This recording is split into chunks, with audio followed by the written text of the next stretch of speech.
बार का आया था 2026-27 का, उसमें आपसे सवाल पूछा गया है कि बताइए रुपया कहां से आता है 200 रुपये में सबसे बड़ा हिस्सा इनमें से कौन से क्षेत्र का था। मुझे पता है आपने पूरा बजट 2026-27 का साथियों पढ़ लिया होगा। वित्त मंत्री निर्मला सीतारमण जी ने साथियों ये बजट जो है वो लोकसभा में प्रस्तुत किया है। बताइए इनमें से सबसे बड़ा सोर्स कौन सा है? जीएसटी, आयकर, उधार और अन्य देयताएं या निगम कर जो कॉर्पोरेट टैक्स होता है। आप सभी लोगों के दिमाग में ये सवाल वैसे जैसे ही देखोगे कुछ ना कुछ खुरापात सूझेगा, लेकिन आप सावधान रहिए। हम सभी लोग जानते हैं हमारे यहाँ जो पैसा कमाया जा रहा है आजकल, उसमें बहुत सारा पैसा उधार से लिया गया पैसा है। तो इसलिए सरकार जो है, आप देखें यहाँ पर 24% रुपया जो आया है इस बार जो हमने कमाया है वो सबसे ज्यादा उधार और अन्य देयताओं से कमाया है। मतलब जैसे हमने 100 रुपए किसी को उधार दिए तो उससे जो हमें पैसा वापस ब्याज के रूप में मिला है, सबसे ज्यादा हमारी कमाई वही रही है। आप दूसरे नंबर पर देखिए, आपको साथियों यहां पर इनकम टैक्स दिख जाएगा। ये घेरा आप देखिए सबसे बड़ा वाला कौन सा है? दूसरा इनकम टैक्स का है और तीसरा साथियों कॉर्पोरेट टैक्स का है। तो अगर आप देखें तो इनकम टैक्स दूसरे नंबर पर और कॉर्पोरेट टैक्स तीसरे नंबर पर। यानी आप करों के मामले में भी जीएसटी को मत छाप दीजिएगा कि मन आया तो जीएसटी लगा लिया। सावधान रहिएगा। हमारा सबसे पहले आपका सी उत्तर है। बताइए किस देश को मानवाधिकार का मैग्ना कार्टा 1215 साथियों इसमें जन्मदाता के रूप में प्रस्तुत किया गया? यानी दुनिया में पहला देश वो कौन सा था जिसने मानवाधिकार को लेकर के साथियों बात की या वहां पर मानवाधिकार की बात हुई थी? हम सभी लोग जानते हैं ब्रिटेन में साथियों इस समय पहली बार बातचीत हुई, क्योंकि इसी समय ब्रिटेन के जो राजा थे उन्होंने साथियों जनता के लिए कुछ छूट दी थी। तो ये जो कुछ छूट थी ना, बस उसी बात को लेकर मानवाधिकार की उत्पत्ति मान ली जाती है। तो उस समय साथियों ध्यान रखना 1215 में इसको हमने पाया था, ब्रिटेन के राजा ने अपनी जनता को दी थी। इसके बाद ये एक शब्द निकला यहां से मैग्ना कार्टा। ध्यान से सुनिएगा, ये कई बार पेपर में पूछा जा चुका है कि मैग्ना कार्टा क्या है। इसको कहते हैं महान छूट। यानी जब बहुत बड़ी छूट एक साथ दे दी जाती है तो इसको मैग्ना कार्टा के नाम से साथियों संबोधित किया जाता है। ये मैग्ना कार्टा हमारे भारत में भी कई बार आया, जैसे आपने सुना होगा मराठों का मैग्ना कार्टा। मराठों का मैग्ना कार्टा क्या था? मराठों का मैग्ना कार्टा जो है ये इस बात को इंडिकेट करता था कि जो मराठों के पहले पेशवा थे ना, आप सभी ने सुना होगा, नाम था हमारा बालाजी विश्वनाथ। जो पहले पेशवा थे बालाजी, उन्होंने साथियों आप सभी को याद होगा मुगलों से कुछ क्षेत्र प्राप्त किए थे दक्कन के।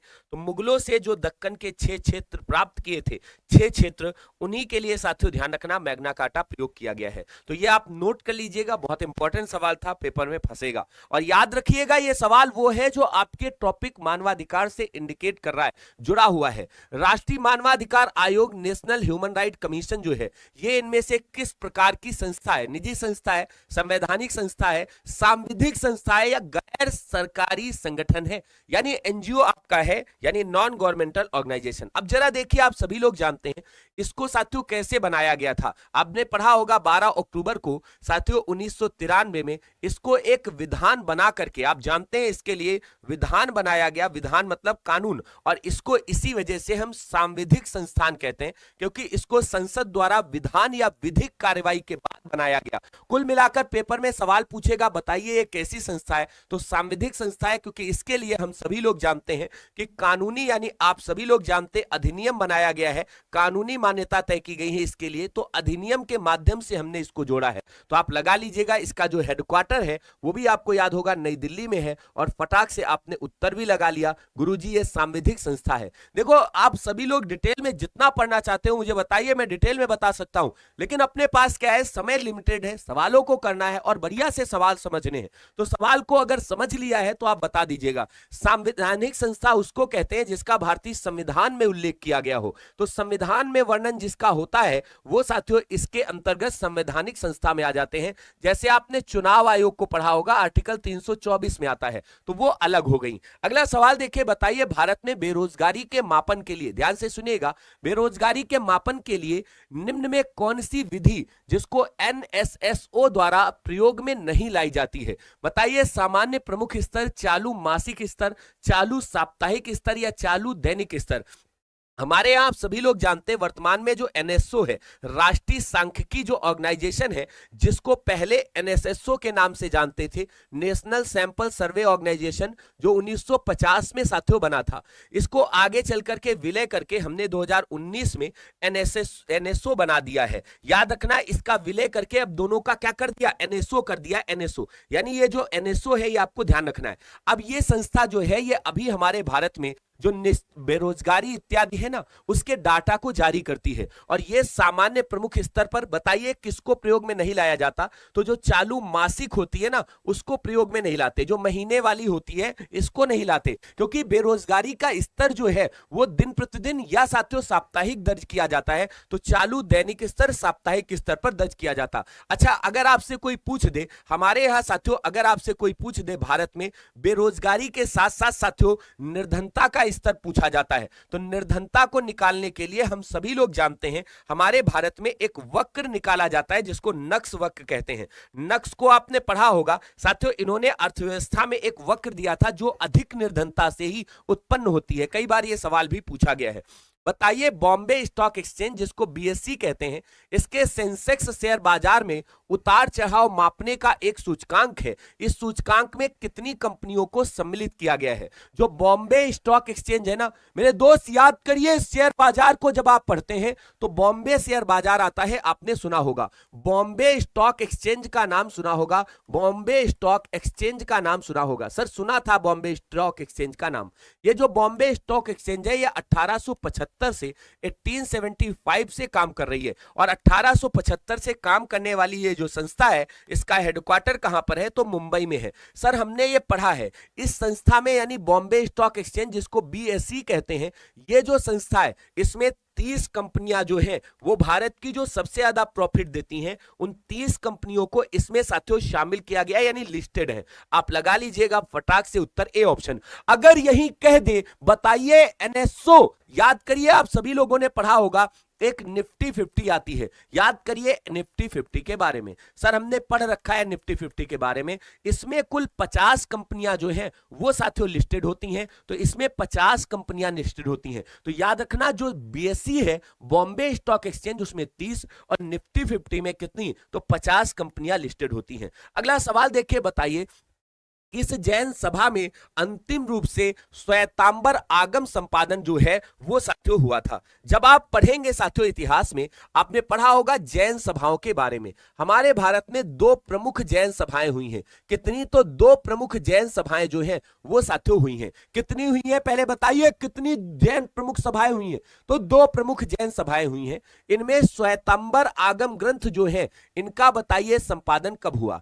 जो पहली वाली हुई थी, आप सभी लोग याद रखना, जो पहली वाली हुई थी उसको साथियों 313 बीसी के करीब करीब इसका आयोजन जो है वो साथियों कराया गया था। और इसके साथ साथ जो दूसरी वाली हुई, ये 512 एडी के करीब करीब साथियों संपादित कराई गई। अब आपसे पूछ रहा है श्वेतांबर, श्वेतांबर उनको कहते थे जो सफेद कपड़े पहनते थे, और ये स्थूल भद्र जो थे उन्हीं के अनुयायियों में आते थे। अगर आपसे कोई पूछे ये कैसे कपड़े पहनते थे, तो आप तुरंत कहेंगे गुरुजी ये सफेद कपड़े पहनते थे, ध्यान रखना। और अगर आपसे कोई पूछ दे, बताइए श्वेतांबर आगम ग्रंथ, तो ये दूसरी बार जो सेकंड बौद्ध संगीत आयोजित की गई उसी के समय साथियों आपको मिलेंगे। और इसका आयोजन किया गया कहां, तो सर वल्लभी में किया गया था, ध्यान रखना, वल्लभी में किया गया। वल्लभी पड़ता है गुजरात में, हम सभी लोगों को याद रखना होगा। वल्लभी कहां पड़ता है गुरुजी? गुजरात में पड़ता है, गुजरात में। और इसी में साथियों ध्यान रखना, हमने जैन संगीत का पहली बार आयोजन किया था। अगर आपसे कोई पूछे, ध्यान से देखिए, माफी चाहूंगा, जो श्वेतांबर की बात है वो जैन सभा वल्लभी में की गई थी 512। अगर आपसे पहली वाले के बारे में पूछे तो हम सभी लोग जानते हैं इसका आयोजन पाटलिपुत्र में किया गया था। फटाफट बताएंगे, पहली वाली का पाटलिपुत्र में और दूसरी वाली वल्लभी गुजरात में। अच्छा, पाटलिपुत्र कहां पड़ती है? तो सर बिहार में पड़ती है, इसको तो याद कर लिया है। अगला सवाल देखिए फटाक से, बताइए 2001 से 2011, इसका मतलब कहने का बस एक ही है कि 2011 की जो जनगणना हुई है उस जनसंख्या की 10 की वृद्धि दर जो रही, बताइए वो सबसे ज्यादा किस राज्य में रही? इसका मतलब 10 सालों में जो जनसंख्या की वृद्धि हुई वो सबसे ज्यादा किस राज्य में हुई? सर्वाधिक वृद्धि वृद्धि किस राज्य में हुई, सर्वाधिक वृद्धि जो है वो किस राज्य में हुई। अब आपसे पूछ रहा है सर्वाधिक वृद्धि इनमें से किस राज्य में हुई, तो फटाक से देखिए सबसे ज्यादा वृद्धि जो है वो हम सभी को याद रखना होगा बिहार राज्य में साथियों की गई थी। दिए गए ऑप्शंस में सबसे ज्यादा बिहार में हुई। बताइए यूपी में सर कितनी हुई, यूपी में 20 दशमलव साथियों कुछ हुई थी, याद है, तो 20% से ज्यादा यूपी में हुई है। करीब अगर भारत की पूछ ले यूपी में 20.24% याद रखना हुई थी। तो कुल मिलाकर के आपको ये सारे पॉइंट जो है वो याद रखना होगा। अगला देखिए निम्नलिखित में से किस एक महाद्वीप और उसके संपूर्ण क्षेत्रफल में मैदानी भाग का प्रतिशत सबसे ज्यादा है। अच्छा कुछ सवाल आपसे पूछता हूं, बताइए सबसे बड़ा महाद्वीप कौन सा है, सबसे बड़ा महाद्वीप कौन सा है, सबसे बड़ा महाद्वीप कौन सा है, सबसे बड़ा महाद्वीप कौन सा है। साथियों दूसरा पूछे रहे सबसे बताइए छोटा महाद्वीप कौन सा है, सबसे छोटा महाद्वीप कौन सा है, सबसे छोटा महाद्वीप। बताइए काला महाद्वीप किसको कहते हैं, काला महाद्वीप जो है वो किसे कहा जाता है, काला महाद्वीप किसको कहते हैं। बताइए सफेद महाद्वीप किसको कहते हैं, सफेद महाद्वीप जो है वो किसे कहा जाता है, किसे कहा जाता है। तो फटाक से देख लीजिए हम सभी लोग कहते हैं मैदानी भाग का सबसे ज्यादा प्रतिशत जो है वो यूरोप महाद्वीप में पड़ता है। ये प्रतिशत की बात कर रहा है, प्रतिशत की, बिल्कुल नया सवाल है, आप ध्यान से नोट करेंगे। सबसे बड़ा महाद्वीप जो है वो एशिया महाद्वीप है, और अगर दूसरा पूछेगा तो अफ्रीका। सबसे छोटा महाद्वीप अगर आपसे कोई पूछे तो आपको ऑस्ट्रेलिया लगाना है, ध्यान रखना क्षेत्रफल के मामले में। काला महाद्वीप जो है ये अफ्रीका को कहते हैं, क्योंकि इसमें ज्यादातर आप सभी लोग जानते हैं अधिकांश वन इत्यादि क्षेत्र हैं। सफेद महाद्वीप अंटार्कटिका को कहा जाता है, आप सभी लोग लगा लीजिएगा, अंटार्कटिका को विज्ञान का महाद्वीप भी कहते हैं। इसी को क्या कह देते हैं, विज्ञान का महाद्वीप भी कह देते हैं। तो विज्ञान का महाद्वीप भी इसे ही कहा जाता है, ये आप ध्यान रखेंगे। अगला सवाल देखिए 9 नंबर, भारतीय गन्ना अनुसंधान संस्थान इनमें से कहां पर है, भारतीय गन्ना अनुसंधान संस्थान इनमें से कहां पर है। बताइए गन्ना प्रजनन संस्थान कहां पर है, गन्ना प्रजनन संस्थान कहां पर है, प्रजनन संस्थान कहां पर है। गन्ना प्रजनन संस्थान जो है वो साथियों आपको बताना है कहां पर पड़ता है। सर इसके बाद में आपसे पूछ देगा हमारे यहां बताइए चीनी अनुसंधान केंद्र कहां पर है, चीनी अनुसंधान केंद्र जो है वो साथियों बताइए अनुसंधान केंद्र कहां पर पड़ता है। अगर आपसे कोई पूछे बताइए दलहन अनुसंधान केंद्र जो है, दलहन अनुसंधान केंद्र जो है वो बताइए कहां पर है, अनुसंधान केंद्र जो है वो कहां पर पड़ता है। बताइए भारतीय अनुसंधान केंद्र, तो आप तुरंत कहेंगे गुरुजी लखनऊ में पड़ता है। भारतीय गन्ना अनुसंधान केंद्र जो है वो कहां पड़ता है, लखनऊ में पड़ता है, लखनऊ में। गन्ना प्रजनन संस्थान जो है ये कोयम्बटूर में पड़ता है, यहां पर आपको दिख रहा होगा कोयम्बटूर, आपने लगा लिया, तुरंत लगाइए कोयम्बटूर में गन्ना प्रजनन संस्थान है, ये आप सभी लोगों को याद रखना होगा, प्रजनन संस्थान। बताइए चीनी अनुसंधान केंद्र कहां पर पड़ता है, दलहन अनुसंधान केंद्र आप सभी को याद होगा उत्तर प्रदेश के कानपुर में पड़ता है, यह भी आपने पढ़ा होगा। हम सभी लोग जानते हैं गन्ना उत्पादन में भारत का नंबर 1 राज्य कौन सा है, गुरुजी गन्ना उत्पादन में नंबर 1 राज्य साथियों अपना उत्तर प्रदेश भारत में पड़ता है। तो यूपी जो है वो गन्ना उत्पादन में क्या है, नंबर 1 है, गन्ना उत्पादन में नंबर 1 है, गन्ना उत्पादन में नंबर 1 है, नंबर 1। अगर आपको ये पूछे सवाल तुरंत आप बताएंगे, फटाफट बताइए जल्दी से। एक बार देखो क्लास को सभी लोग शेयर करते रहेंगे। हाँ बिल्कुल कल्याणपुर कानपुर में पड़ता है गन्ना, यूपी के लिए चीनी, बिल्कुल। आगे चलिए फटाफट बताइए निम्नलिखित में से कौन सा जीएसटी का एक प्रकार जो है वो साथियों नहीं है। हम सभी लोग जानते हैं जीएसटी हमारे भारत में 1 जुलाई 2017 से लागू हो गया था। 1 जुलाई 2017 से जीएसटी जो है वो साथियों लागू कर दिया गया था। जीएसटी क्या कर दिया गया, लागू कर दिया गया, लागू कर दिया गया। जब हम जीएसटी को पढ़ते हैं साथियों ध्यान रखना ये एक अप्रत्यक्ष प्रकार का कर है। कैसा है, तो अप्रत्यक्ष कर है, अप्रत्यक्ष कर है। सर हमको ये याद है। अब इसके बाद अगर हम देखें एसजीएसटी जो स्टेट का जीएसटी होता है गुरुजी ये लागू होता है। क्यों जीएसटी, क्यों से कौन सा जीएसटी, अभी तक कोई बना ही नहीं, इसका मतलब ये जीएसटी का कोई प्रकार नहीं होता। सीजीएसटी आप जानते हैं जो हमारे यहाँ सेंट्रल गवर्नमेंट लगाती है, तो सेंट्रल का जीएसटी होता है, ध्यान रखना सेंट्रल का जीएसटी होता है। और आईजीएसटी इंटीग्रेटेड जीएसटी होता है। इसका तो डायरेक्टली सवाल पूछा गया है, इंटीग्रेटेड जो होता है ये एकीकृत जीएसटी होता है, ध्यान रखना एकीकृत। और आप सभी लोगों को बता दूं जीएसटी के ये तीनों प्रकार जो है वो आपकी कॉपी पर नोट डाउन होने चाहिए, फटाक से लगा लीजिए बी ऑप्शन, कोई जीएसटी का प्रकार नहीं होता है, ध्यान रखना। अगला सवाल देखिए, किस राज्य सरकार ने स्कूलों में अखबार पढ़ना अनिवार्य कर दिया है? और यह भी बताइए कब किया है, यह आपको बताना है कब किया है। बताइए उस राज्य के बारे में विशेषता क्या है, ध्यान से देखिएगा। उस राज्य के मुख्यमंत्री का नाम बता दीजिए, सीएम का नाम बता दीजिए जिन्होंने ऐसा ऐलान किया है। तो अभी साथियों ध्यान रखना, जनवरी 2026 में, नोट करिए सभी लोग जल्दी से कॉपी में, जनवरी 2026 में बताइए कब ऐसा ऐलान किया, जनवरी 2026 में। कौन सा राज्य है? तो साथियों उसके भजन लाल शर्मा जी जो हैं, भजन लाल जो हैं वो साथियों ध्यान रखना शर्मा जी मुख्यमंत्री हैं। अब समझ में आ गया होगा, वो राज्य राजस्थान है जिसने अभी हाल ही में अपने सभी स्कूलों में साथियों ये ऐलान कर दिया है कि समाचार पत्र जो है वो पढ़ना अनिवार्य है। बताइए अगला सवाल देखिए, बताइए 3 जनवरी 2026 को सावित्री फुले जी जो थी उनकी कौन सी जयंती मनाई गई? अगर आपसे पूछे सावित्री फुले जी कौन थी तो ज्योतिबा फुले का नाम सुना है? गुरुजी सुना है ज्योतिबा फुले का नाम। ज्योतिबा फुले जी जो थे इन्होंने एक संगठन बनाया था 1873 में। अगर आपको याद हो ज्योतिबा फुले के बारे में, 1873 में इस संगठन का नाम जानते हैं आप में से बहुत सारे लोगों ने पढ़ा होगा, सत्य शोधक समाज कहा जाता था। क्या कहा जाता था? सत्य शोधक समाज के नाम से संगठन जो है वो साथियों जाना जाता था। यह संगठन भारत में महाराष्ट्र में साथियों स्थापित हुआ था और इसका एक ही काम था जो दलित समस्याएं हैं उनको उठाना। तो दलित वर्ग के लिए साथियों ये बनाया गया था, ये आप सभी लोग याद रखेंगे। अगर आपसे कोई पूछे कौन सी जयंती, तो 1995 या 195वीं जयंती मनाई गई है इनका। अगर आपसे कोई पूछे सावित्री फुले जो है इनका जन्म बताइए कब हुआ था, तो जन्म इनका 1831 में हुआ था। आप सभी लोग याद रखिएगा महाराष्ट्र में ही। और अगर इनकी मृत्यु के बारे में पूछे तो ये 1897 में इनकी मृत्यु हुई थी। और मैं आपको बता दूं इनके बारे में कि ये वो महिला थी जब इनके पास कुछ भी नहीं था, तब इन्होंने अपना घर बेच करके महिलाओं के लिए, विधवाओं के लिए आश्रम बनवाए थे। साथियों आप सभी लोग नोट करके डाल लीजिएगा, ज्योतिबा फुले जो है वो इनके पति थे, ये आप ध्यान रखेंगे। ज्योतिबा फुले जो है इनके ऊपर एक किताब भी आपने पढ़ी होगी और उसका नाम है गुलामगिरी। साथियों ये किताब इन्होंने लिखी है, गुलामगिरी बहुत बार पूछी जाती है। शिवाजी एक शुद्ध राजा भी इन्हीं की किताब है, याद रहेगा। तो आप नोट कर लीजिएगा, सावित्रीबाई फुले इनका 9 साल की उम्र में विवाह हो गया था, बहुत पूछा जाता है। जम्मू कश्मीर के, जरा बताइए जम्मू कश्मीर में धारा 370 जिसको अनुच्छेद 370, इसे कब निरस्त किया गया? अच्छा धारा 370 कब लागू की गई थी? बताइए कब लागू हुई थी, कब लागू हुई, कब लागू हुई? अच्छा इसी के साथ साथ आपने आर्टिकल 35A भी सुना होगा जिसको धारा 35A बोल देते हैं। बताइए ये कब खत्म हुआ? ये दोनों धाराएं आप नोट कर लीजिए कॉपी पे नोट डाल करके और लिख लीजिएगा कि अंकित सर ने लिखाया है।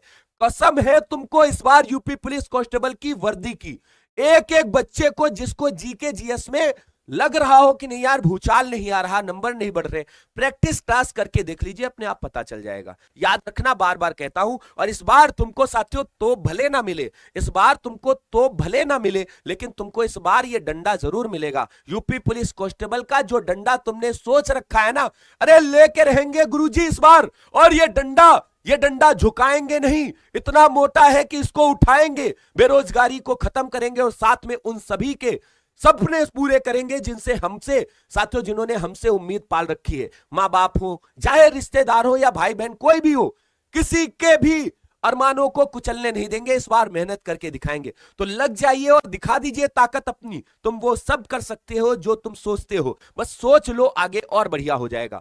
जम्मू कश्मीर आप जानते हैं कब लागू हुई थी? तो ये हमारे भारत के संविधान के साथ 1950 से ही प्रभावी हो गई थी, क्योंकि आप जानते हैं जम्मू कश्मीर में 26 अक्टूबर को साथियों एक बड़ी घटना हुई थी और वो घटना थी 1947 की, जब इसने विलय पत्र पर साइन कर दिया था। साइन किसने किया था? हरि सिंह थे जिन्होंने साथियों साइन कर दिए थे हमारे भारत के साथ मिलने के लिए। 5 अगस्त को 2019 में एक प्रधानमंत्री और मंत्रिपरिषद के प्रस्ताव के बाद ये दोनों ही साथियों, ध्यान रखना, ये दोनों ही साथियों अस्तित्वहीन हो गए। तो लगा लीजिएगा कब से खत्म किया गया?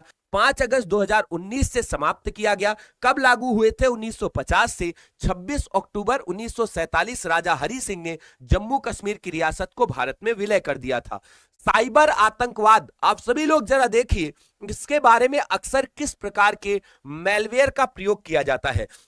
अगर आपसे कोई पूछे बताइए साइबर अपराध जो है इस शब्द का जनक किसको माना जाता है, साइबर अपराध का जनक किसको मानते हैं, जनक किसको मानते हैं, बताइए इन्होंने कब जन्म दिया था और इन्होंने पहला वायरस कौन सा बनाया, पहला वायरस कौन सा बनाया, पहला वायरस आप सभी लोगों ने सुना होगा एक क्रीपर नाम का पहला वायरस जो है ये 1971 में साथियों बनाया गया था 1971 में।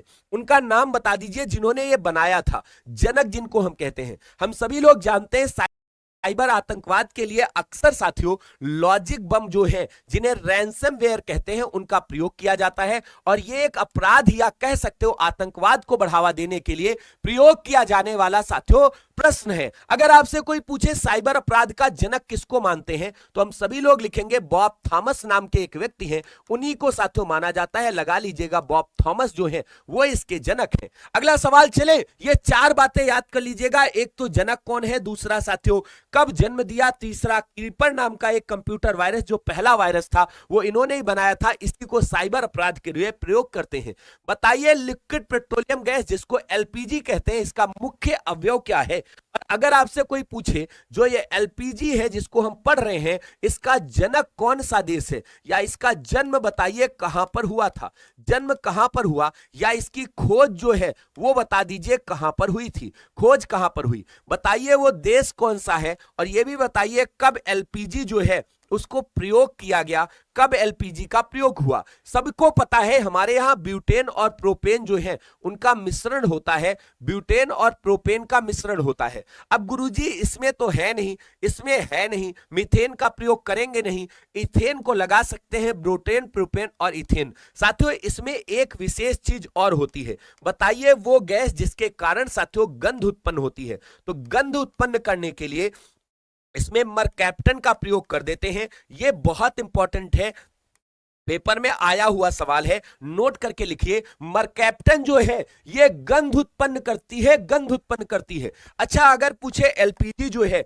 इसको दुनिया में कौन से देश ने खोजा था तो वो देश जो है वो अमेरिका है, संयुक्त राज्य अमेरिका है और इसने साथियों 1910 पहला खोज की और 1912 जो है उसमें इसने पहली बार इसका प्रयोग कर दिया था, प्रयोग कर दिया था। ये आप सभी लोग याद रखिएगा, एलपीजी जो है उसका पहली बार प्रयोग अमेरिका ने ही किया था। बताइए भारत में केंद्रीय सतर्कता आयोग जो है इसकी स्थापना निम्नलिखित में से किसकी सिफारिश पर की गई। अगर आपसे कोई पूछे बताइए इसका वर्तमान में अध्यक्ष कौन है, वर्तमान अध्यक्ष कौन है, वर्तमान अध्यक्ष कौन है जिनकी नियुक्ति अभी 16 जनवरी 2026 को हुई है, 16 जनवरी 2026 को इनकी नियुक्ति हुई है। बताइए संथानम समिति, भारत का प्रशासनिक सुधार आयोग, कृपलानम या गोरवाला समिति, हम सभी को याद करना होगा। हमारे यहां जो केंद्रीय सतर्कता आयोग है इसको संथानम समिति की सिफारिश पर साथियों बनाया गया था, यह आप सभी लोग याद रखिएगा। इसके वर्तमान में अध्यक्ष जो है वो प्रवीण वशिष्ठ नाम के हैं और अभी इन्हीं को साथियों ध्यान रखना लेकर काफी चर्चा भी थी क्योंकि ये 1991 बैच के एक आईएएस ऑफिसर है, ध्यान रखना, मतलब ये भारत सरकार के एक अधिकारी है और वर्तमान में हमारे यहां सीवीसी के अध्यक्ष भी है, तो नोट करके डाल लीजिएगा। अगला सवाल देखिए, निम्नलिखित में से किस अधिनियम के अंतर्गत भारतीय विधान परिषद जो है उसको बजट पर बहस प्राप्त करने की अनुमति मिल गई थी। आप सभी लोग जरा देखें जब ये शब्द बजट आता है तो इसके लिए कुछ पॉइंट याद कर लेना। सबसे पहले हमारे भारत में 1860-61 के वर्ष में साथियों कैनिंग की परिषद में इसे प्रस्तुत किया गया था। तो कैनिंग की परिषद जो थी उसी में पहली बार प्रस्तुत किया था, नाम था इनका जेम्स विल्सन जिन्होंने प्रस्तुत किया था। तो जेम्स विल्सन जो है इन्होंने पहली बार प्रस्तुत किया। अब ये बजट जो है वो प्रस्तुत होने लगा लेकिन इसके पहले तो कोई अधिकार नहीं मिला था, तो ये हटा दीजिए। 1892 में अंग्रेजों ने इसके बाद अपना दूसरा एक्ट बनाया अधिनियम। इसमें भारतीयों से राय मांगी, ध्यान से सुनिएगा एक एक शब्द, भारतीयों से क्या मांगी, भारतीयों से राय मांगी, राय, और कहा कि ये राय जो है वो पॉजिटिव होनी चाहिए, निगेटिव नहीं होनी चाहिए। तो याद रखिएगा, ये बात तो कर सकते थे लेकिन नकारात्मक बहस नहीं कर सकते थे। आप सभी लोग नोट कर लीजिएगा। तो फटाफट लगाइए 1892 का विधान परिषद या परिषदीय अधिनियम 1892, जिसमें बजट पर बहस करने की शक्ति प्राप्त हुई लेकिन वोट नहीं कर सकते थे। लिख लीजिए, वोट नहीं कर सकते थे, वोट नहीं कर सकते थे। 1909 के अधिनियम को हम सभी लोग मिंटो मार्ले एक्ट कहते हैं। क्या कहते हैं? मिंटो मार्ले एक्ट कहते हैं, मिंटो मार्ले एक्ट। और इसी के तहत 6 सीटें मुस्लिम वर्ग के लिए साथियों आरक्षित कर दी गई थी। साथियों 1919 का अधिनियम, जिसके तहत प्रांतों में द्वैध शासन लगा दिया गया। तो प्रांतों में द्वैध शासन जो है वो साथियों लगा दिया गया, ये आप सभी को ध्यान रखना होगा। अगला सवाल देखिए, हाल ही में तिब्बती नववर्ष जिसको लोशर महोत्सव कहते हैं, ये इनमें से कहां पर हुआ है? सबसे बड़ी बात तो तिब्बती नववर्ष है। अच्छा एक बात बताइए, हमारे भारत में एक तिब्बती धर्मगुरु है, याद है किसी को? तिब्बती धर्मगुरु का नाम याद है? तिब्बती धर्मगुरु, गुरुजी याद है, जिनका नाम दलाई लामा है। और ये यूपी पुलिस का सवाल है, दलाई लामा बताइए हमारे भारत में कब आए थे? भारत कब आए? भारत कब आए साथियों, बताइए जल्दी से, कब आए? और साथ में यह भी पूछा गया इनका जो निवास है वो कहां पर है? निवास, ये दोनों यूपी पुलिस के ही सवाल है, आप चेक कर लीजिएगा। बताइए कहां पर? तो लद्दाख में मनाया गया। गुरुजी कैसे याद करें? याद नहीं होता, याद हो जाएगा। लोसर को याद करो, सर सर सर, मतलब ऐसी जगह जहां हवा तेज चलती हो। लद्दाख में तुम जानते हो खेती एती होती नहीं, हवा तेज चलती है, आराम से लगा लोगे। सर दलाई लामा हमारे भारत में कब आए थे? हमको याद करना होगा 1900, साथियों ध्यान रखना, 1959 में। अगर आपसे कोई पूछे ये कहां पर आए थे, तो धर्मशाला नामक एक जगह है जहां पर इनका निवास स्थान है। धर्मशाला नोट करके डाल लीजिए, यह हिमाचल प्रदेश में पड़ता है और यहीं पर साथियों ध्यान रखना ये रहते हैं। इनको नोबेल पुरस्कार से भी सम्मानित किया जा चुका है, तो आप आराम से इसको याद कर लेंगे। अगला सवाल देखिए, बताइए उत्तर प्रदेश के किस नहर पर सर्वाधिक जल विद्युत साथियों उत्पादन केंद्र है? सर्वाधिक जल विद्युत उत्पादन केंद्र इनमें से किस पर है? जैसे आपने सुना होगा एक मेरठ के पास जल विद्युत उत्पादन केंद्र है, इसी तरीके से एक मुजफ्फरपुर के पास जल विद्युत उत्पादन केंद्र है, मुजफ्फरपुर के पास। ये सब ऊपरी गंग नहर पर साथियों ध्यान रखना बने जल विद्युत उत्पादन केंद्र हैं। हमारे उत्तर प्रदेश की, यूपी की सबसे बड़ी नहर कौन सी है? यूपी की सबसे बड़ी नहर जो है, सबसे बड़ी नहर जो है वो शारदा नहर है। ये साथियों ध्यान रखना, आप सभी लोग जानते हैं कि ये नेपाल के साथ उत्तर प्रदेश की सीमा भी बनाती है। नेपाल यूपी सीमा जो है वो भी साथियों बनाती है, हम सभी लोगों ने सुना होगा। और ये पेपर में भी आया सवाल है, कौन सी नहर यूपी के नेपाल से सीमा बनाती है? आराम से कर लेंगे। बताइए सूफी कवि अमीर खुसरो जो है, इनका जन्म उत्तर प्रदेश के किस स्थान पर हुआ था? अमीर खुसरो जो है इनका 1253 में साथियों जन्म हुआ था। आपने पढ़ा होगा इनकी प्रमुख रचनाएं। अगर आपको इनकी रचना के बारे में पता है तो सिर्फ आप 4 प्रमुख रचनाएं बता दीजिए, इन्हीं में पेपर फंस जाएगा। जो अमीर खुसरो हैं ये तबला के जनक कहे जाते हैं, तबला के जनक हैं, सितार के साथियों ध्यान रखना जनक हैं, जो कव्वाली होती हैं उनका जनक इन्हीं को कहा गया है। साथियों 2 सखुने, आप सभी लोग पढ़िए 2 सखुने, इसके साथ साथ में मुखरियां, इन सभी के जनक कौन हैं? तो मुखरियों के भी जनक यही हैं। कव्वाली इत्यादि के इन सभी के जनक कौन हैं? अमीर खुसरो हैं, अमीर खुसरो। साथियों इनका जन्म कासगंज जो है इसके पास एक पटियाली जगह पड़ती है, वहीं पर इनका जन्म हुआ है, पटियाली में इनका जन्म हुआ है, याद रहेगा।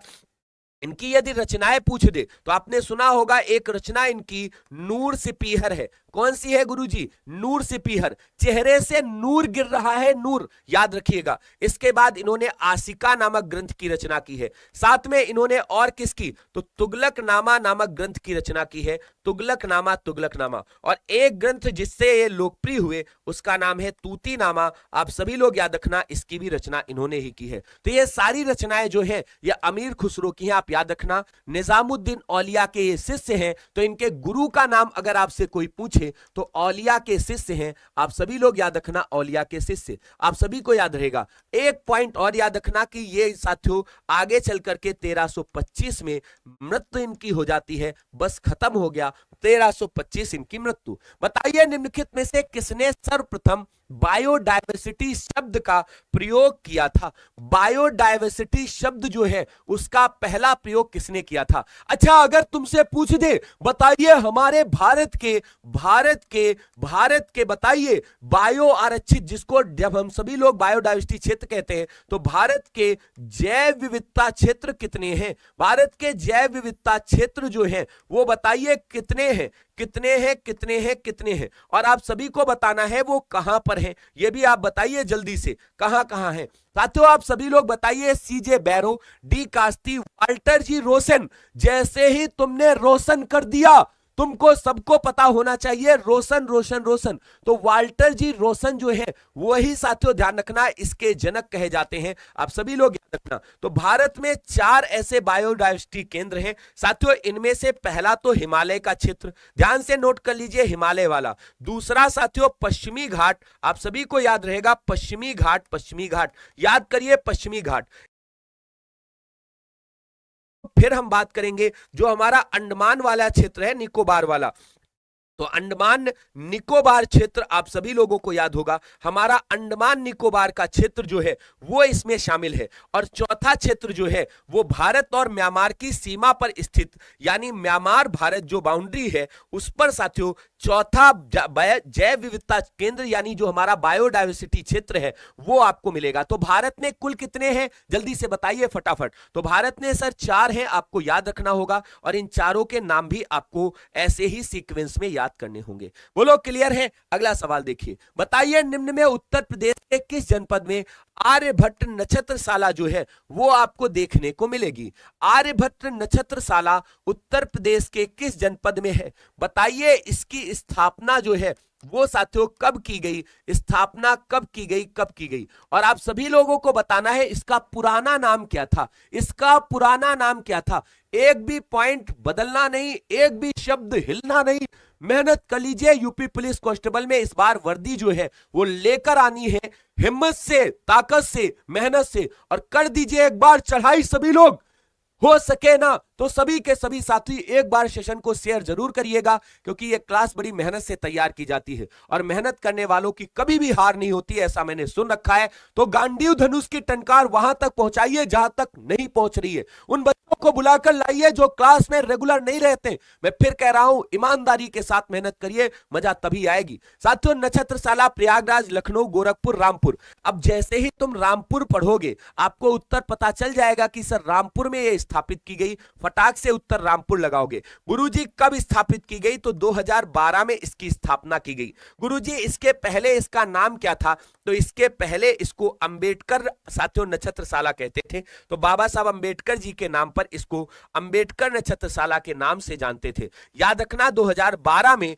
सरकार ने इसका नाम जो है वो बदलकर आर्यभट्ट नक्षत्रशाला साथियों कर दिया था। अगला सवाल देखिए, निम्नलिखित में से किस मध्यकालीन शासक ने सार्वजनिक वितरण प्रणाली जो है उसको साथियों लागू किया? इसको आप ये कह सकते हैं दूसरी भाषा में कि किसने मूल्य नियंत्रण प्रणाली लागू की। अब तो याद रहेगा सर, मूल्य नियंत्रण प्रणाली हमको याद है। मूल्य नियंत्रण प्रणाली किसने लागू की थी? गुरुजी जलाउद्दीन खिलजी, बलबन फिरोज शाह तुगलक। अब यहां पर आपको लिखना होगा अलाउद्दीन खिलजी, ये थोड़ा सा गड़बड़ टाइप हो गया है। अलाउद्दीन खिलजी जो था उसी ने साथियों ध्यान रखना चालू की थी, लिख लीजिएगा अलाउद्दीन खिलजी जो है उसी ने साथियों चालू की थी। इसको सिकंदर ए सानी या दूसरा सिकंदर भी कहते हैं। 1296 से 1316 के बीच में गद्दी पे रहा, इसको साथियों सिकंदर ए सानी या दूसरा सिकंदर भी कहते हैं। सिकंदर ए सानी या दूसरा सिकंदर, जिसको द्वितीय सिकंदर भी कहते हैं, आप लगा लीजिएगा सेकंड सिकंदर के नाम से भी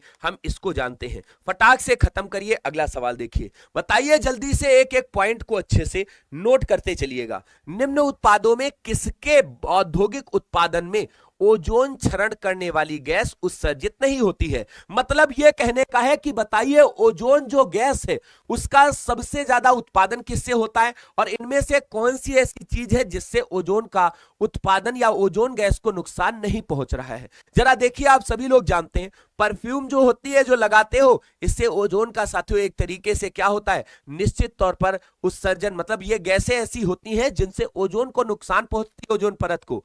साथियों फॉर्म वाले गद्दे बनाने में, इन सभी में होता है। लेकिन जो हमारे आधुनिक रेफ्रिजरेटर होते हैं जिनमें हम सभी लोग हाइड्रोक्लोरोफ्लोरोकार्बन भरते हैं, यदि हाइड्रोक्लोरोफ्लोरोकार्बन की जगह अब हाइड्रोफ्लोरोकार्बन भरते हैं, ध्यान रखना हाइड्रोफ्लोरोकार्बन, इसको हम HFC कहते हैं। फुल फॉर्म चाहे तो आप लिख लीजिए, ये हमारी हाइड्रोफ्लोरोकार्बन होती है, ध्यान रखना फ्लोरोकार्बन। ये साथियों उस गैस के स्थान पर लाई गई है जो पहले कहते नहीं थे ओजोन परत को सबसे ज्यादा नुकसान पहुंचाती है, क्लोरोफ्लोरोकार्बन। याद करिए सबसे ज्यादा ओजोन परत को वही क्लोरोफ्लोरो नुकसान करती थी, तो CFC जो है वो सर्वाधिक नुकसान पहुंचाती थी, सर्वाधिक नुकसान पहुंचाती थी, नुकसान। तो हमने उससे बचाने के लिए साथियों ध्यान रखना हमने क्या किया, हमने तुरंत साथियों ध्यान रखना HFC गैस जो है उसको प्रयोग करना शुरू कर दिया। आप सभी लोग याद रखना। वैसे तुम जानते हो हमारे यहाँ जो ओजोन परत है इसको बचाने के उद्देश्य से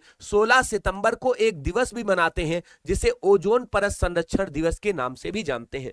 अगला सवाल देखें, निम्नलिखित में से कौन सा इनमें से पादप हार्मोन मुख्यतया फल परिपक्वता के लिए प्रयोग किया जाता है? इसका मतलब फलों को पकाने के लिए कौन सा हार्मोन प्रयोग किया जाता है? लगाइए जल्दी से, फलों को पकाने के लिए, फलों को पकाने के लिए।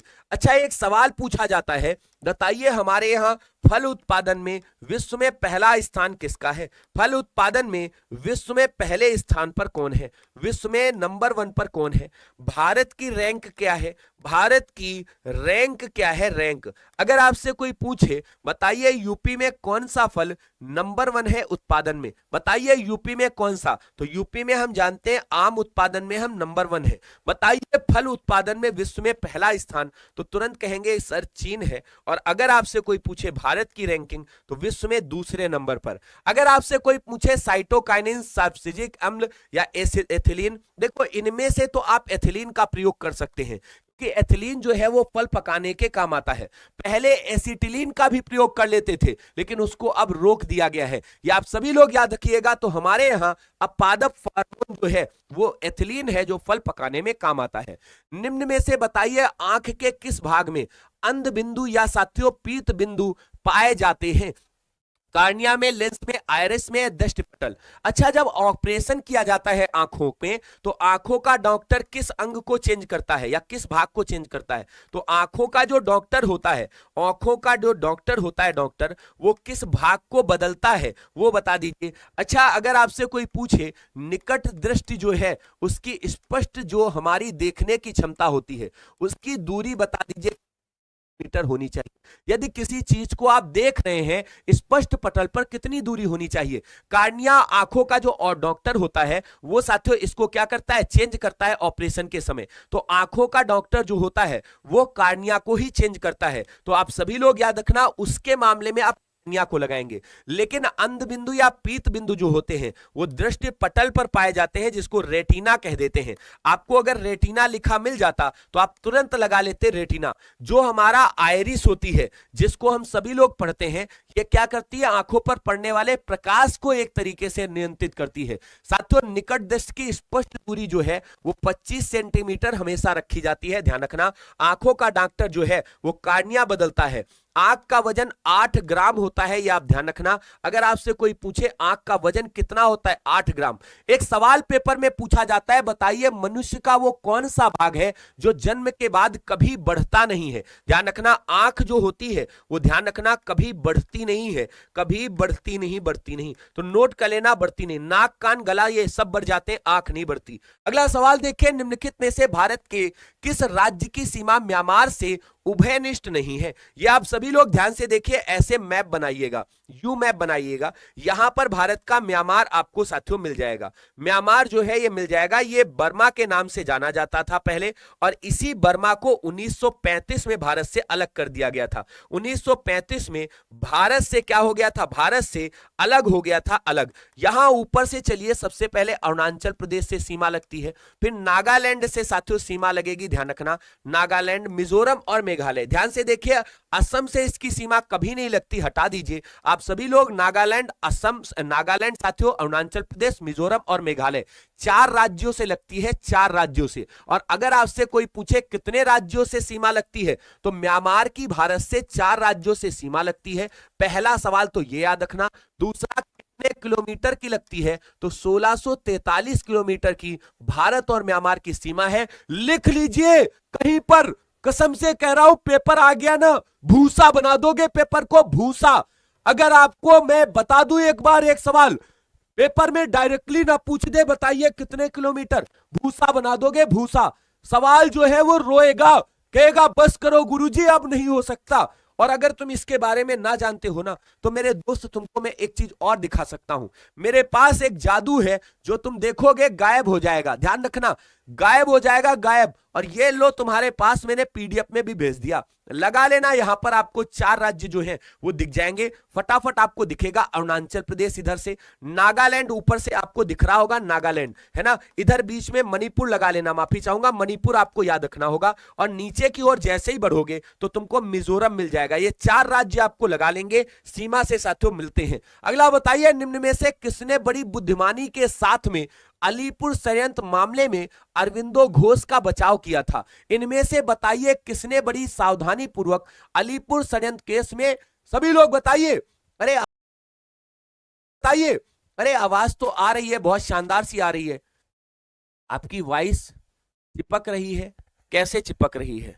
आवाज तो आ रही होगी भाई, जरा बताइए सभी लोग, आवाज तो बिल्कुल क्लियर है, आवाज में कोई इशू नहीं है, आवाज चिपक रही है? अरे मेरे दोस्त ऐसे मत बोलिए, स्टूडियो चेंज करा लिया था उस दिन। अभी बताइए आवाज सही है? ये मेरे साथियों ध्यान रखना, अस्त्र शस्त्र हैं सारे तुम्हारे सामने निकाल के रख दिए, अब भी अगर आवाज खराब हो तो बता देना। ये मैंने ऊपर वाली जेब में ऐसे डाल लिया, अब नहीं खराब हो सकती, अब आवाज तो बिल्कुल एकदम शानदार होगी। बताइए सभी लोग, क्लियर है आवाज? अभी तो सर क्लियर है ना? जरा बताइए सभी लोग, कोई भी आवाज के बारे में इशू मत करना, मेरी आवाज बहुत अच्छी है, क्लियर है ना? बहुत ही शानदार, जबरदस्त, धन्यवाद। ध्यान से देखिए, अलीपुर षड्यंत्र मामला जो है ये कब का है तो आप नोट कर लेना, 1908 का है। इसमें साथियों ध्यान रखिएगा, जो हमारे सीआर दास थे ना, सीआर दास, जिनको चितरंजन दास कहते थे, इन्हीं को देश बंधु भी कहा गया है। साथियों इन्होंने बड़ी बुद्धिमत्ता पूर्वक वकालत की थी, और इसमें साथियों ध्यान रखना, चितरंजन दास ने अरविंदो घोष का बचाव किया था। इन्होंने साथियों ध्यान रखना, अलीपुर षड्यंत्र केस जो था इसमें बम बनाते हुए अरविंदो घोष को अंग्रेजों ने और इनके भाई वारिंद को पकड़ लिया था। तो इन्होंने साथियों अरविंदो घोष को मुक्त करा लिया था, मुक्त करा लिया। लेकिन इसके बाद जो अरविंदो घोष हैं ये दक्षिण भारत चले गए और वहां पर इन्होंने पुडुचेरी में अपना केंद्र बना लिया था। तो बस इतना याद रखना कि ये पुडुचेरी चले जाते हैं, पुडुचेरी चले गए, याद रखना, पुडुचेरी चले गए थे, याद रखना। यहां पर इन्होंने अपने ओराविले आश्रम जैसी संस्थाओं को भी बनाया था। बताइए 2011 की जनगणना के अनुसार भारत का सर्वाधिक नगरीकृत राज्य कौन सा है? 2011 की जनगणना के अनुसार यदि संख्या में पूछोगे तो संख्या सबसे ज्यादा जो है वो महाराष्ट्र में है, लेकिन अगर प्रतिशत के मामले में पूछोगे तो प्रतिशत में मेरे दोस्त मिजोरम है, ध्यान रखना, मिजोरम। और अगर आपसे कोई पूछ दे दूसरे नंबर पर कौन है तो फिर तमिलनाडु है, तमिलनाडु। अब आप सभी लोग इसका उत्तर ध्यान से देखिए क्या लगाना है। कह रहा है 2011 की जनगणना के अनुसार सर्वाधिक भारत का नगरीकृत राज्य है, संख्या में पूछ रहा है तो महाराष्ट्र लगा लीजिए, क्योंकि ये लगभग 5 करोड़ से अधिक, नोट कर लीजिए, 5 करोड़ से अधिक लोग जो हैं वो यहां पर नगरीकृत थे। आपको सबसे पहले साथियों संख्या पूछ रहा है तो सही हो जाएगा, नहीं इसका उत्तर कभी सही नहीं हो सकता था। अगला बताइए, बंदी बनाए गए व्यक्ति के मौलिक अधिकारों की रक्षा, जो बंदी बनाए गए व्यक्ति होते हैं उनके मौलिक अधिकारों की रक्षा किस अनुच्छेद के तहत की जाती है? आप देखिए अनुच्छेद 15, इसमें कहा गया है कि हमारे यहां भारत में समानता दिखाई जाएगी, वो भी किसके आधार पर? याद करिए, जन्म के, साथ में साथियों जन्म स्थान, आप सभी लोग जानते हैं मूल वंश, और आप सभी को पता है इत्यादि के आधार पर कोई भेदभाव नहीं दिया गया है। अनुच्छेद 17 में कहा गया है छुआछूत का अंत करेंगे, अस्पृश्यता जो है उसका अंत करेंगे, छुआछूत का अंत करेंगे। इसके बाद अनुच्छेद 21 की यदि हम बात करें तो हम सभी लोग अनुच्छेद 21 जो है, इसमें साफ कहा गया है कि हमारे यहां प्राण और दैहिक स्वतंत्रता जो है उसका अधिकार दिया गया है। प्राण दैहिक स्वतंत्रता जो है उसका अधिकार है, अधिकार है। तो इसको आप नोट कर लीजिएगा। अनुच्छेद 20 के साथ अनुच्छेद 21, ये दोनों ऐसे आर्टिकल हैं जो इमरजेंसी में भी खत्म नहीं होते। अनुच्छेद 21, ये दोनों आपातकाल में भी नष्ट नहीं होते। आप लिख लीजिएगा, आपातकाल जब भारत में लागू होता है तो भी खत्म नहीं होते। अनुच्छेद 22 जो है ये बिल्कुल सही है। इसमें साफ मेंशन किया गया है कि यदि कोई व्यक्ति गिरफ्तार किया जाता है या बंदी बनाया जाता है तो उसके अधिकार है, जैसे कि उसे बहुत जल्दी 24 घंटे के अंदर कोर्ट में प्रस्तुत करो, इत्यादि सारी चीजें इसमें दी गई हैं। बताइए वित्त वर्ष 2026 में भारत के निवेश चार्ट में सर्वोच्च स्थान इनमें से किस राज्य को प्राप्त हुआ है? अब इसमें साथियों ध्यान रखना, पहला स्थान पूछा गया है, दूसरे नंबर पर भारत का उड़ीसा राज्य है और तीसरे नंबर पर साथियों भारत का महाराष्ट्र राज्य है। यह बड़ा गजब का सवाल हो गया, गजब का। सर्वाधिक निवेश जो है या सर्वाधिक एफडीआई जो है वो किस देश ने की? फॉरेन डायरेक्ट इन्वेस्टमेंट जिसको निवेश कहते हैं, वो सबसे ज्यादा किया अमेरिका ने। नोट करके डाल लीजिएगा, संयुक्त राज्य अमेरिका। और दूसरे नंबर पर सिंगापुर ने सबसे ज्यादा निवेश किया है। तो ये दो देश निवेशक रहे। इस बार सबसे ज्यादा निवेश जो आया है वो आंध्र प्रदेश में आया है। आप लगा लीजिएगा, आंध्र प्रदेश बिल्कुल सही हो जाएगा। और जो लोग बैठे थे साथियों कर्नाटक केरल के चक्कर में, गया सवाल, इस बार उनका उत्तर बिल्कुल गलत होने वाला है। याद रखना, आंध्र प्रदेश नोट कर लीजिएगा। ये 2026 का करंट अफेयर्स का एकदम जबरदस्त सवाल है। बताइए भारत के देवनी मोरी बुद्ध अवशेष, नोट करके लिखिए, देवनी मोरी बुद्ध अवशेष पहली बार किस देश भेजे गए हैं? ये अभी साथियों वर्तमान 2026 में ही भेजे गए हैं और ये भारत के पड़ोसी सिंघल देश भेजे गए हैं। सिंघल देश भेजे गए, सिंघल देश। सिंघल देश जो है इसी को हम श्रीलंका के नाम से जानते हैं, क्योंकि श्रीलंका में आप जानते हैं बौद्ध धर्म जो है वो साथियों एक तरीके से प्रगाढ़ मात्रा में बोला या जाना जाता है।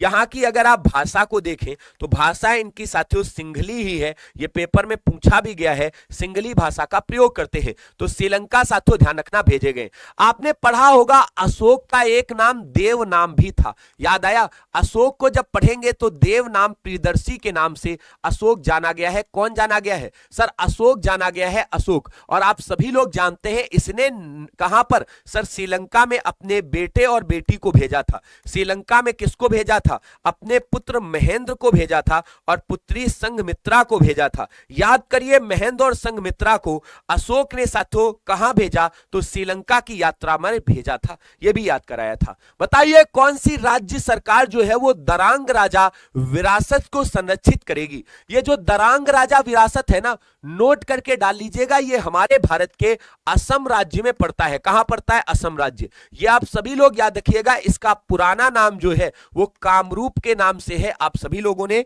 कभी ना कभी सुना जरूर होगा कि असम का पुराना नाम क्या है, और यूपी पुलिस का पेपर चेक करिए, पूछा गया सवाल है।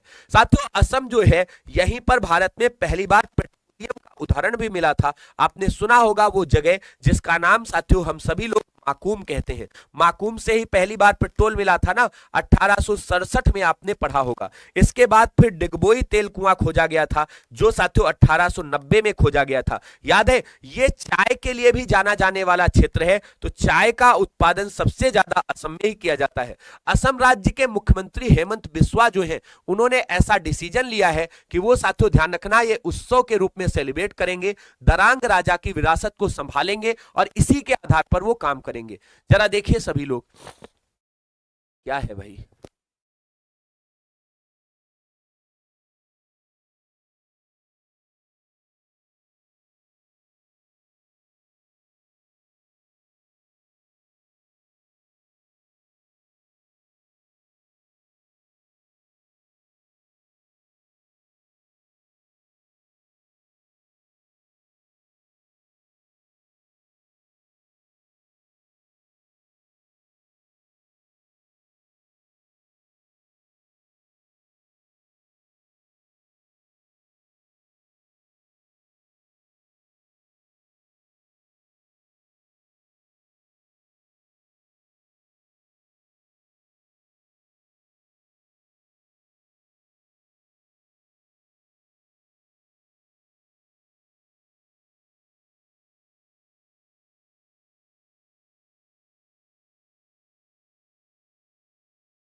आ जाइए एक बार फिर से साथियों, माफी चाहूंगा, आपका ये वीडियो जो है या जो क्लास है बीच में क्लैश कर गई थी कुछ टेक्निकल इशू की वजह से, और मैं इसके लिए माफी चाहूंगा। अभी आपको आवाज और वीडियो हमारा दोनों क्लियर हो गया होगा। चलिए शुरू करते हैं। तो फटाफट हम बात कर रहे थे साथियों असम राज्य के बारे में, जहां दरांग राजा विरासत को साथियों फिर से एक बार संरक्षित किया जाएगा। फटाफट अगला सवाल देखिए, बताइए निम्नलिखित में से कौन सी गतिविधि साइबर आतंकवाद के अंतर्गत आती है? बैंक के मेन फ्रेम कंप्यूटर को हैक कर देती है या डिलीट कर देती है, पावर ग्रिड को ठप करना, सरकार की वेबसाइट को बंद कर देना। हम सभी लोग जानते हैं साइबर आतंकवाद का मतलब ही होता है कि वो किसी भी प्रकार के क्षेत्र में साथियों अपने तुरंत के तुरंत प्रभाव से चीजों को रोक देती है। तो कुल मिलाकर के मैनफ्रेम के कंप्यूटर डेटा को साथियों वो डिलीट करेगी, बिल्कुल करेगी, पावर ग्रिड को बिल्कुल ठप कर देगी, रोक देगी, सरकार की वेबसाइट जो है वो काम करना बंद कर देती है। अतः सभी के सभी ऑप्शन जो है वो साइबर अपराध के लिए सही होंगे। मैंने पीछे बता दिया है, अभी इसका पूरा डिटेल पढ़ाया हुआ है कि इसको कैसे किसने जन्म दिया है। अगर ना याद रहे तो आप लिख लीजिएगा। बॉब थॉमस इसके जनक थे, जिन्होंने 1971 में क्रीपर नामक पहला ऐसा वायरस बनाया था। बताइए भारत के संविधान के अंतर्गत निम्नलिखित में से मेघालय किसकी राज्य सीमाओं को परिवर्तित करने की शक्ति रखता है? या मेघालय की सीमाएं जो है, मेघालय की जो सीमाएं हैं, मेघालय किसको राज्यों की सीमाओं को परिवर्तित, मेघालय राज्य सीमा को परिवर्तित करने की बात कर रहा है। तो आप सभी लोग याद रखना, जब मेघालय राज्य की बात करेंगे तो भारतीय संविधान के आर्टिकल 3 में यह मेंशन है कि किसी भी राज्य की चाहे सीमा की बात हो या क्षेत्रफल की बात हो या नाम की बात हो, यह सब परिवर्तन करने का अधिकार जो है वो देश की संसद को दिया गया है। संसद जो है वो किसी भी राज्य की नाम, क्षेत्र और सीमा को परिवर्तित कर सकती है।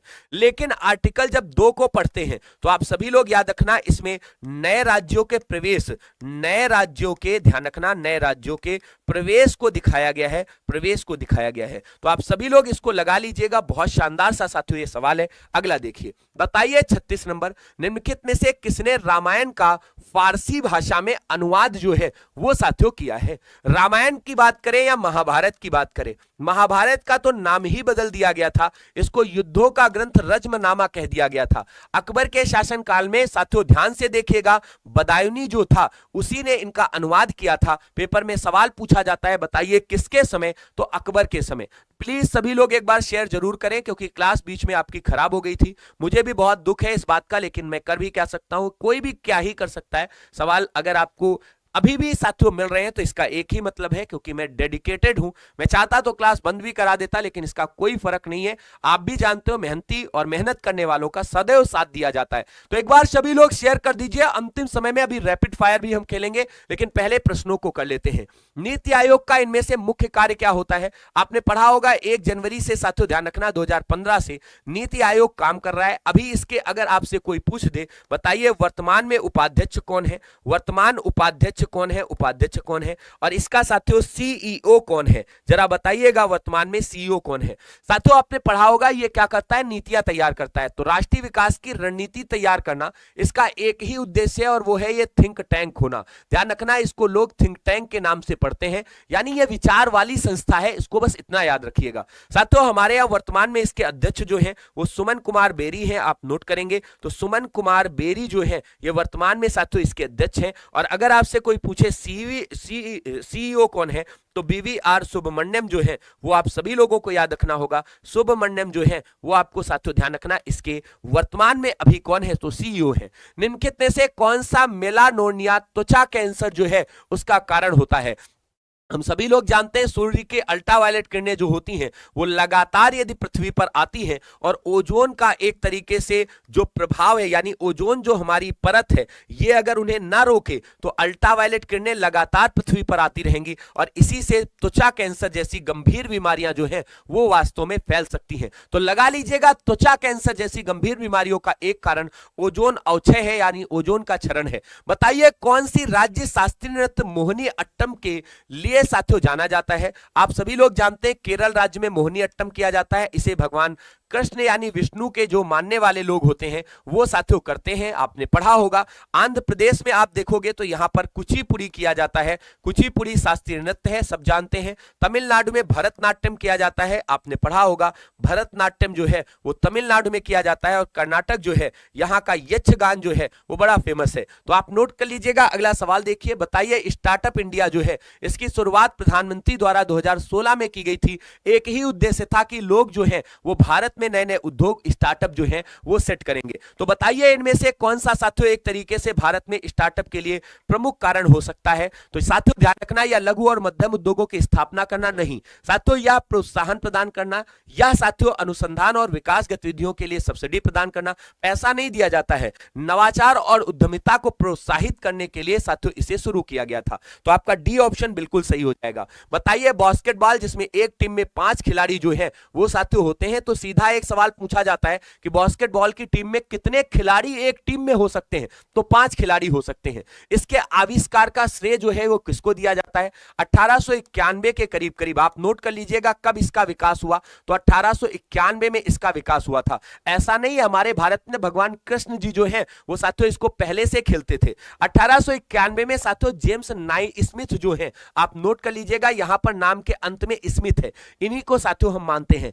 वैसे कई स्मिथ हैं जो चर्चित हैं, जैसे एक स्मिथ थे जिनको हम सभी लोग पढ़ते हैं, जिन्होंने साथियों याद करिए ग्वालियर में तानसेन संगीत समारोह को देखकर कहा था कि तानसेन सबसे बड़े संगीतज्ञ हैं। और दूसरे एडम स्मिथ का नाम सुना होगा, एक एडम स्मिथ का नाम आपने सुना होगा जिन्होंने 1776 में एक किताब लिखी थी, याद करिए wealth of nation. Wealth of nation जो है वो किताब स्मिथ की ही थी, और इन्होंने ही कहा था, आपको याद होगा कि भैया हमारे यहां साथियों ध्यान रखना एडम स्मिथ की एक किताब है जिसे इकोनॉमी के क्षेत्र में बड़ी आधारभूत किताब मानी जाती है, और इनको आधुनिक जो इकोनॉमी है उसका जनक भी कह देते हैं। तो ये सब नोट कर लीजिएगा, कहीं ना कहीं बहुत इंपॉर्टेंट है। बताइए मालाबार नौसेना अभ्यास जो है इसको साथियों शुरू किया गया था जब 1900 लगभग 92 के करीब करीब, तो इसमें केवल 2 देश थे, एक तो भारत था और दूसरा साथियों अमेरिका था। लेकिन इसमें 2 अन्य देश जो है वो भी जुड़ गए, एक तो भारत का पड़ोसी देश साथियों जापान जो है वो इसमें जुड़ गया, भारत का बड़ा अच्छा दोस्त है, और दूसरा साथियों ऑस्ट्रेलिया, ये बाद में जुड़े हैं। ध्यान रखना इन 4 देशों का संयुक्त साथियों नौसैनिक युद्धाभ्यास है, लगा लीजिएगा। अगर पूछे बताइए प्रारंभ किन 2 देशों ने किया था, तो भारत और अमेरिका ने केवल किया था, याद रहेगा। बताइए भौतिकी में नोबेल पुरस्कार जीतने वाले पहले भारतीय कौन से थे, तो सीवी रमन का नोट करिए नाम। 1930 में इन्होंने साथियों रमन प्रभाव के लिए एक तरीके से प्राप्त किया था, और फेमस साथियों याद रखना एक तरीके से व्यक्तित्व थे, फिजिक्स के लिए इनको मिला था।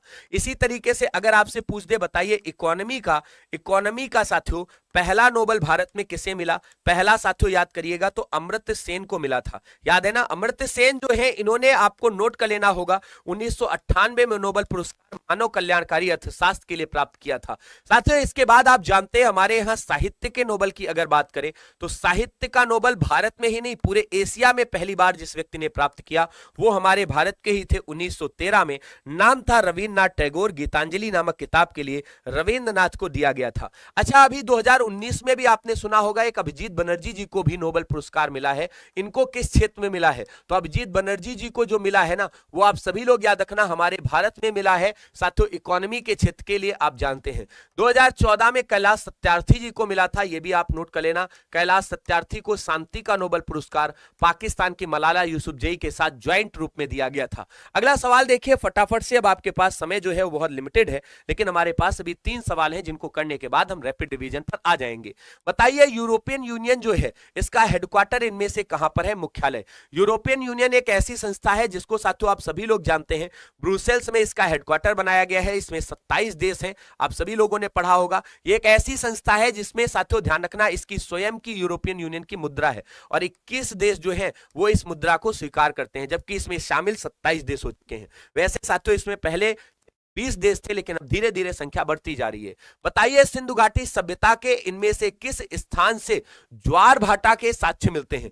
ज्वार भाटा का मतलब जानते क्या, जल का ऊपर चढ़ना और जल का नीचे गिरना, ये ज्वार और भाटा कहा जाता है। हम सभी लोगों को याद रखना होगा सिंधु घाटी सभ्यता में जो लोथल था ये एक बंदरगाही क्षेत्र था, बंदरगाही क्षेत्र था। तो बंदरगाह के क्षेत्र में साथियों ध्यान रखना ज्वार भाटा दोनों पाए गए, आप सभी लोग नोट कर लीजिएगा लोथल क्षेत्र से। अगला सवाल बताइए 2026 में कौन यूरोपीय देश यूरो की मुद्रा को स्वीकार करने वाला, अपनाने वाला 21वां देश बना। अब आप देखिए अभी मैंने आपको बताया था इसकी साझा मुद्रा को 21 देशों ने स्वीकार किया है। तो अभी हाल ही में बुल्गारिया नवीनतम, बुल्गारिया अंतिम, या बुल्गारिया यूरो क्षेत्र। अब आप खुद ही देख लीजिए यहां पर एक यूरो क्षेत्र वाला देश आपको दिख जाएगा। तो बुल्गारिया जो है वो साथियों ध्यान रखना जो बी ऑप्शन में दिया गया है, जो बुल्गारिया साथियों ध्यान रखना आपका नवीनतम वाला है, उसी ने साथियों स्वीकार किया है। या आप नोट कर लीजिएगा बुल्गारिया नवीनतम जो है उसी ने स्वीकार किया है। कुरुक्षेत्र वाला मत लगाइएगा। अगला सवाल देखिए, अब देखो 10 मिनट का रैपिड डिवीजन है जिसमें आपको 10 मिनट में एक टॉपिक जो है वो कराया जाएगा। तो प्रतिदिन 10 मिनट में आपको लास्ट में, मतलब 10 प्रश्न लास्ट में कराता हूं, मात्र 1 से 2 मिनट में हो जाते हैं। तो कोशिश करिएगा, इसको फटाफट खेलिएगा और जल्दी से बताइएगा। कलिंग युद्ध जो है जिसको 261 बीसी में साथियों अशोक ने एक तरीके से किया था, इसने कौन सा धर्म अपना लिया था? तो बौद्ध धर्म। याद करिएगा, सभी के सभी साथी इसको याद कर लेंगे। क्लियर है? अगर आपसे कोई पूछे कौन सा धर्म, बौद्ध धर्म। और यह भी बताया था कि इसको साथियों उपगुप्त नाम के एक व्यक्ति ने बौद्ध धर्म में दीक्षित किया था, इसी के भतीजे निक्रोध के कहने पर। बताइए अशोक के अधिकांश शिलालेख किस लिपि में है? साथियों ब्राह्मी लिपि में अधिकांश आपको मिलेंगे। बताइए सारनाथ का प्रसिद्ध सिंह स्तंभ लेख ये अशोक ने बनवाया था, आपको पता होगा, हमारे भारत का राष्ट्रीय प्रतीक भी है। अशोक को अन्य किस नाम से जानते हैं? तो देव नाम, प्रियदर्शी दोनों के नाम से जानते हैं, यानी आपका ए और बी दोनों सही होगा। धम्म का प्रचार करने के लिए अशोक ने जिस पद की नियुक्ति की वो धम्म महामात्र था, ये 5वें साथियों उसके शिलालेख से हमें मिलता है पता। बताइए अशोक के अभिलेखों में किस युद्ध का वर्णन है जिसने हृदय परिवर्तन कर दिया? कलिंग का युद्ध 13वें शिलालेख में 261 बीसी में उसने किया था, बताया है। बताइए अशोक ने बौद्ध धर्म के प्रसार के लिए अपने पुत्र महेंद्र और संघमित्रा को ये श्रीलंका भेजा है, ये भी उसने बताया है कि बौद्ध धर्म का प्रचार प्रसार कराना चाह रहे थे। साथ